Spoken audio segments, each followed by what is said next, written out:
Mister Dogra, आपकी बहू माँ बनने वाली है। डॉक्टर, आपको कुछ गलतफहमी हो गई है। हाल मुझे नहीं पता मेरे पेट पे पल रहा बच्चा किसका है। मुझे तो आज तक किसी लड़के ने छुआ तक नहीं है। तो क्या कोई भूत तुम्हारे पेट में बच्चा छोड़ कर गया है? मेरा यकीन करो, मैं बेकसूर हूँ। मैं अपनी बेगुनाही का सबूत ला के दूंगी कुणाल, प्लीज।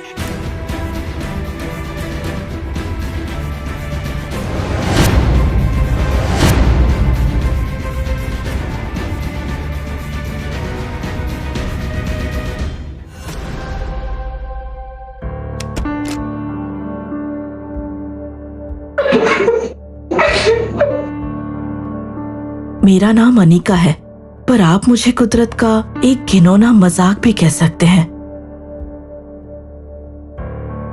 मेरी माँ बचपन में ही मुझे छोड़कर चली गई थी, पर वो एक कीमती चीज मेरे लिए छोड़ गई।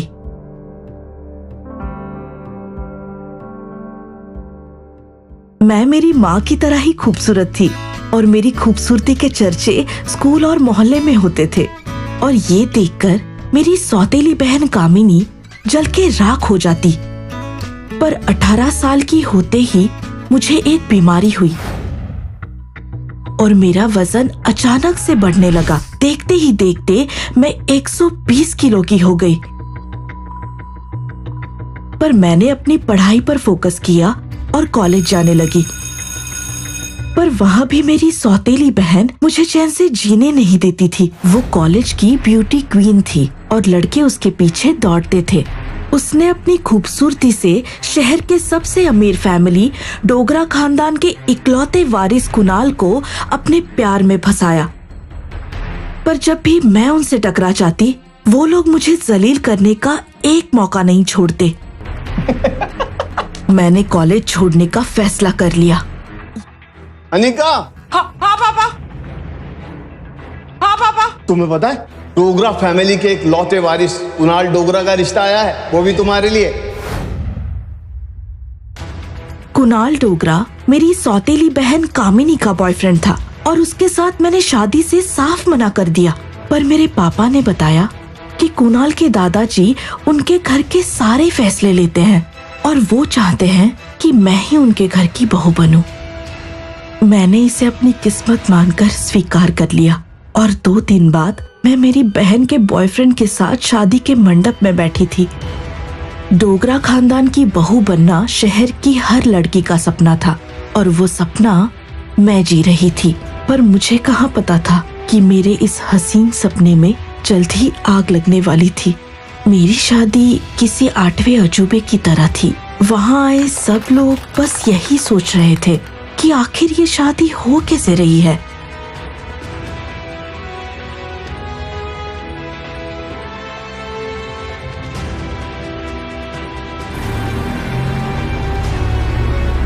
एक तरफ कुणाल डोगरा, जिसके लिए सुंदर से सुंदर लड़कियां लाइन लगाए बैठी थी, और दूसरी तरफ मैं, जिसे कुणाल भी कॉलेज में कहकर चिढ़ाता था।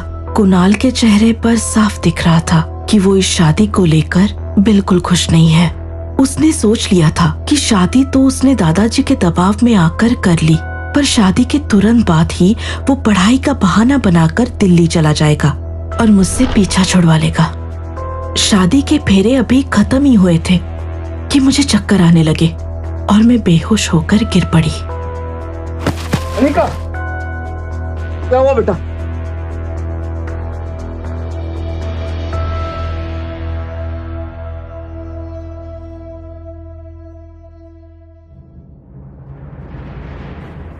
मिस्टर डोगरा, आपकी बहू माँ बनने वाली है। ये सुन जैसे मेरी दुनिया ही थम गई, क्योंकि उस दिन तक ना मुझे किसी लड़के ने छुआ था और ना ही किसी से मेरा अफेयर हुआ था। मुझे लगा जैसे मुझ पर किसी ने जादू कर दिया। ये नहीं हो सकता। डॉक्टर, आपको कुछ गलतफहमी हो गई है। अनिका, तुम चाहो तो अभी अस्पताल चलें। मैं मेरे एक्सपीरियंस से बोल सकता हूँ कि तुम प्रेग्नेंट हो। वो भी 4 महीने की।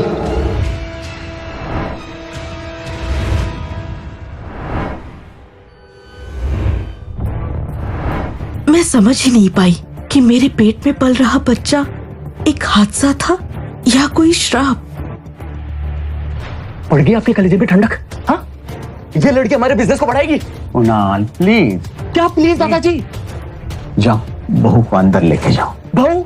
कुणाल को लगा जैसे उसके दादाजी पागल हो गए हैं। इतना सब कुछ हो जाने के बाद भी वो मुझको अपनी बहू बता रहे थे। मैं भी समझ नहीं पाई कि आखिर उसके दादाजी ने मेरे अंदर ऐसा क्या देख लिया था जो मुझे डोगरा खानदान की बहू बनाने के लिए इतने उतावले हो रहे थे। कुणाल, मुझे नहीं पता मेरे पेट पे पल रहा बच्चा किसका है। मेरा यकीन मानो, मुझे तो आज तक किसी लड़के ने छुआ तक नहीं है। मेरा यकीन करो, मैं बेकसूर हूँ। मैं अपनी बेगुनाही का सबूत ला के दूंगी। कुणाल प्लीज। 1 मिनट।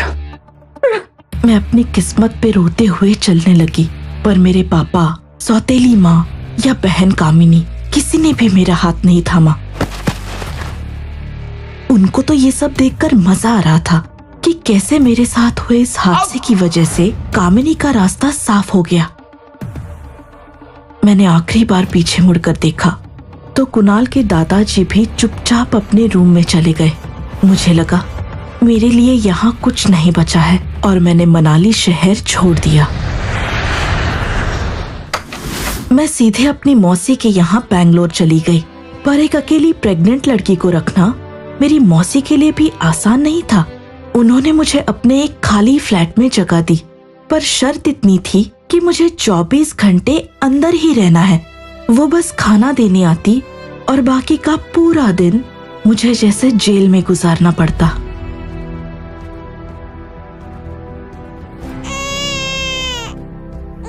पर जब 5 महीने बाद मैंने अपने बच्चों को जन्म दिया तो उन्हें देखकर जैसे मेरी सारी मुश्किलें हल हो गई। हाँ, मैंने जुड़वा बच्चों को जन्म दिया था और उन दोनों को देखकर लगा जैसे मेरी दुनिया पूरी हो गई। पर मेरी ये खुशी सिर्फ 2 घंटे टिकी। अचानक से नर्स मेरे पास आई और बताया कि आपके बेटे को नकाबपोश उठा के ले गया। मेरे साथ ऐसा नहीं हो सकता। मुझे मेरा बेटा ला के दो प्लीज प्लीज प्लीज प्लीज। पर मेरी आवाज 4 दीवारों में ही दब गई। मुझे लगा जैसे मैं बिल्डिंग से कूदकर जान दे दूं। पर तभी नर्स मेरी बेटी को लेकर आई और मेरे आंसू आग में बदल गए। मैंने उसको दुनिया मानकर नए सिरे से जिंदगी शुरू की। पर इसी दौरान मेरे साथ एक और अच्छी घटना हुई। मेरा वजन फिर से घटने लगा और मेरी खूबसूरती वापस आ गई, जैसे किसी ऋषि ने अप्सरा को अपने श्राप से मुक्त किया हो। मैंने अपनी पढ़ाई कंटिन्यू की और एक नामचीन न्यूरोसर्जन बनी।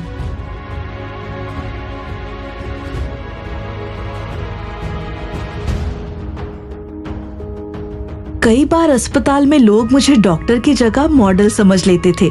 मुझे लगा जैसे मेरी बेटी मेरे लिए वरदान बनकर आई है। तभी एक दिन अस्पताल जाते हुए मेरे साथ एक हादसा हुआ और तभी एक कार का मेरी आंखों के सामने ही एक्सीडेंट हुआ। मैं जल्दी से उतरकर वहां पहुंची तो मैंने देखा कार में एक आदमी बेहोश पड़ा था। देखते ही देखते वहां भीड़ जमा हो गई और मैं उसकी हालत देखने के लिए उसके नजदीक गई, पर तभी उस आदमी ने कस के मेरा हाथ पकड़ लिया। आर्यन कस को मेरा हाथ पकड़ के रखो। इतना कहकर वो बेहोश हो गया, पर अभी भी उसने मेरा हाथ पकड़ कर रखा था। तभी एम्बुलेंस आई और मैं उसको लेकर अंदर बैठ गई। मुझे ऐसे लगा जैसे मैं उसको बरसों से जानती हूँ। अबे तू जानता ये कौन है? नहीं, कौन है? अरे ये होटल पैराडाइज का मालिक रोहित मारवा है। मैं उससे पहली बार मिल रही थी, पर उसके चेहरे पर साफ दिख रहा था कि वो किसी को मिस कर रहा है। मैंने उसे अस्पताल में पहुंचाया और कुछ फॉर्मेलिटीज करके अपने केबिन में चली गई। पर दोपहर होते ही एक आदमी की आवाज आई। डॉक्टर आने का? मुझे 1 सेकंड बस डॉक्टर से मिलना है। मुझे मैम बिजी है, आप नहीं जा सकते अभी। अरे ट्राई टू अंडरस्टैंड, मुझे बस 1 सेकंड के लिए मिलना है। आप 1 सेकंड हटिए प्लीज, मुझे बस एक। मुझे नहीं पता था मुझे हॉस्पिटल पहुंचाने वाली एक फेमस न्यूरोसर्जन है। मेरे भाग्य खुल गए। Thank you. रोहित मुझसे मिलने के लिए केबिन में आया था और वो भी सर पर बंधी पट्टी के साथ। उसने बताया कि वो अपने बेटे आर्यन की स्कूल मीटिंग में जा रहा था और इसीलिए इतनी तेज स्पीड से गाड़ी चला रहा था। मैं रोहित को एक नजर से देखे जा रही थी, उसके शाइनी बाल, शर्ट से दिख रही उसकी परफेक्ट बॉडी। मैं अचानक से बोल पड़ी, बेहोशी की हालत में भी कोई इतना हैंडसम कैसे दिख सकता है? मैं बोलते बोलते ही रुक गई। पता नहीं मेरे दिमाग में क्या चल रहा था कि मेरे मुंह से ये निकल गया। पर अब देर हो चुकी थी। रोहित ने बस एक स्माइल की और निकल गया। उसके जाते ही मैं अपना सर पीटने लगी। तभी मेरे पास एक कॉल आया और उसे देख मैं 6 साल पीछे चली गई। फोन मेरे पापा गौतम गुलेरिया ने किया था। मैंने घबराहट में फोन काट दिया और जल्दी से मेरे घर पर रिया को फोन किया। मौसी ने बताया कि रिया अच्छी है और मजे से गेम खेल रही है। मौसी को सुन मेरी रुकी हुई सांसें वापस आई। मैंने अपना दिमाग शांत किया और अपने पापा को फोन लगाया। पूरे 6 साल बाद मैं उनसे बात कर रही थी। मैंने उनको आखिरी बार तभी देखा था जब कुणाल ने मुझे सबके सामने जलील करके बाहर निकाला था। हेलो पापा। बेटी, क्या तुम्हें मैं आखिरी बार देख सकता हूँ? पापा को ऐसे बातें करते देख मैं घबरा गई। मैं तुम्हें ज्यादा नहीं, बस एक दिन के लिए देखना चाहता हूँ। मेरे लिए मना लिया जा। हेलो। इतना कहकर उन्होंने फोन रख दिया। पर मेरी रूह उसी वक्त जैसे मनाली पहुंच गई। मैंने जल्दी से टिकट करवाया और अपनी 6 साल की बेटी को साथ में लेकर अपने शहर मनाली चली गई। मनाली एयरपोर्ट पर उतरते ही मुझे ऐसा एहसास हुआ कि मैंने यहाँ आकर गलती कर दी, जैसे कि मेरी जिंदगी फिर से वही हादसा दोहराने वाली है। पर इस बार मुझे रिया के लिए ज्यादा डर था। मैं मेरी बच्ची पर मेरे साथ हुए हादसों की परछाई भी नहीं पड़ने देना चाहती थी। मैंने रिया को अपनी सेक्रेटरी राजलक्ष्मी के साथ होटल पैराडाइज भेज दिया और खुद कैब में बैठकर सीधे अपने घर यानी कि गुलेरिया हाउस चली गई। घर के अंदर जाते ही मेरे कान में वो सारी बातें गूंजने लगी जो मैंने बड़े होते हुए सुनी थी। पापा की डांट, सौतेली माँ के चाटे और कामिनी के ताने सब कांटों की तरह चुभने लगे मुझे। तभी मैंने देखा कि मेरे पापा गौतम गुलेरिया अपने वकील के साथ वेट कर रहे हैं। मुझे समझ आ गया कि फोन पर उन्होंने जो बोला था वो बस एक नाटक था। पर वकील को देखकर मैंने चुप रहना ही ठीक समझा। मेरे पहुंचते ही पापा ने 2 पेपर्स मुझे दिए। उनमें से एक कुणाल के साथ मेरे डिवोर्स के लिए थे। मैंने तुरंत ही डिवोर्स पेपर्स पर साइन किया और टेबल पर फेंक दिया। अनिका,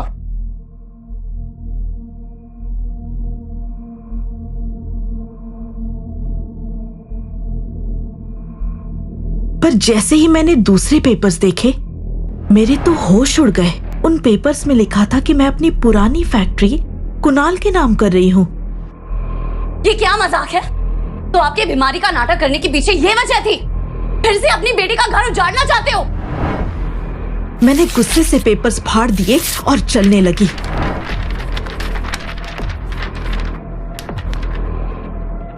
मैं यकीन ही नहीं कर पाई कि कोई बाप इतना नीचे कैसे गिर सकता है। मैं दुखी होकर अपने होटल वापस चली गई।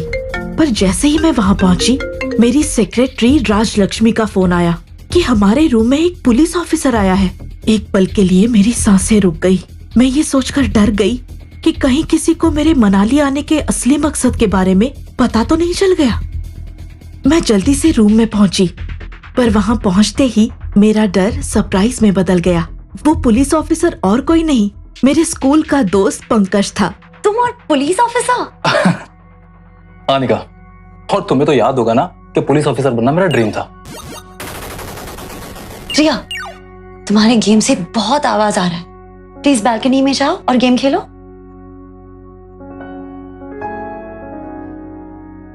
पर तुम्हें कैसे पता चला कि मैं वापस मनाली आई हूँ? मैं तो रागिनी वर्मा से मिलने आया था। ये नाम सुनकर मेरे होश उड़ गए। मुझे लगा जैसे पंकज ने मेरी चोरी पकड़ ली।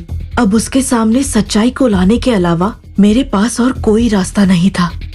हाँ, होटल में चेक इन मैंने रागिनी वर्मा के नाम से करवाया है।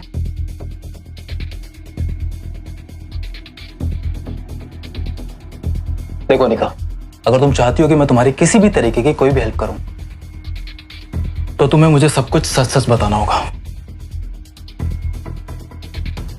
मैं मनाली अपने खोए हुए बेटे को ढूंढने आई हूँ, जिसे 6 साल पहले किसी नकाब पोश ने चुरा लिया था।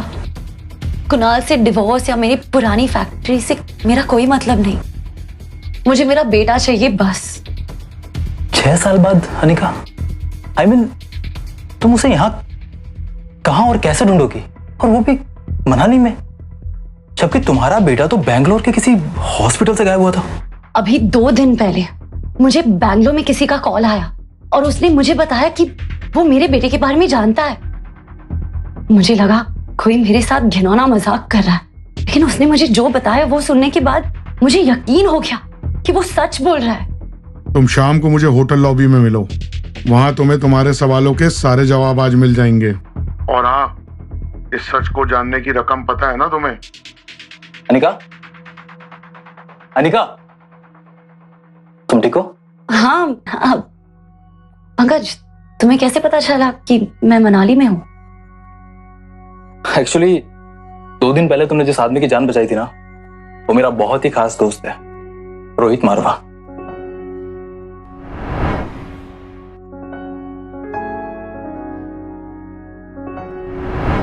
और जब मैंने उसके मुंह से तुम्हारा नाम सुना तो मैंने तुम्हारे हॉस्पिटल में कॉल किया था, लेकिन वहां से पता चला कि तुम तो मनाली के लिए निकल गई। तो बस हम आ गए आपसे मिलने। और हाँ, जाने से पहले मैं तुम्हें एक राज की बात बताना चाहता हूं।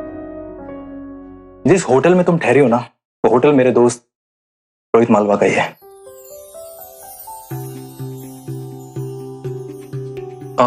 अनिका, मुझे निकलना होगा, यू नो, ड्यूटी कॉल्स। और हाँ, अगर तुम्हें कोई तकलीफ हो तो राजलक्ष्मी के पास मेरा नंबर है। चल। Thank you Pankaj. Take care. मुझे समझ आ गया कि रोहित ने उसको हमारे अस्पताल वाली बात बता दी है। मैं कुछ नहीं बोल पाई और पंकज चला गया। वैसे मैडम, ये रोहित मारवा कौन है? और अगर वो आपको जानते हैं तो फिर हमें होटल में डिस्काउंट मिलना चाहिए। इससे पहले कि मैं उसके मजाक का जवाब दे पाऊं, रूम की डोरबेल बजी। राजलक्ष्मी ने दरवाजा खोलकर देखा तो होटल का कोई आदमी एक बड़ा सा गुलदस्ता हाथों में लेकर खड़ा था। वो गुलदस्ता रोहित ने भेजा था और उसके साथ एक लेटर भी। मेरे चेहरे से स्माइल जा ही नहीं रही थी और ये देख राजलक्ष्मी को कुछ ज्यादा ही मजा आ रहा था। राजलक्ष्मी, तुम दिन ब दिन आलसी होती जा रही हो। अस्पताल में क्या हो रहा है? आज की अपडेट्स कहाँ पर है? कल अपडेट लूं।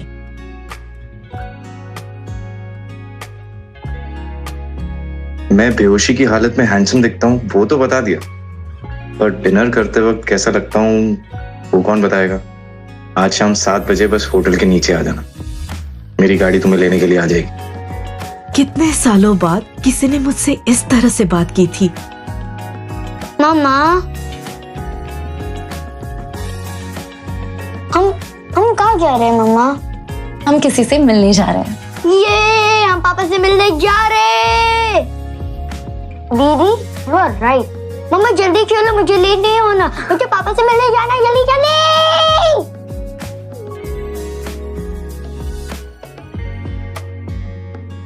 पूरे रास्ते मेरे कानों में रिया की बातें गूंजती रही और उनको दोहराते हुए मैं खुश हो रही थी, पर ये खुशी तूफान से पहले होने वाली शांति की थी। हम रोहित के घर के सामने उतरे और एक आदमी हमें अंदर ले गया, पर जैसे ही मैं अंदर घुसी, दीवार पर टंगे एक मास्क को देखकर मेरी रूह कांप गई। वो मास्क बिल्कुल वैसा ही था जैसे उस रात मुझे नर्स ने बताया था। रोहित! रोहित! रोहित! अनिका, क्या हुआ? ये मास्क क्या क्या कर रहा है रोहित? अनिका, ये मास्क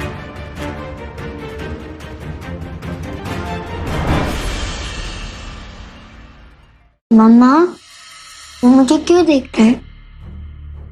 कहीं बच्ची? हमारे साथ ये बच्चा कौन है?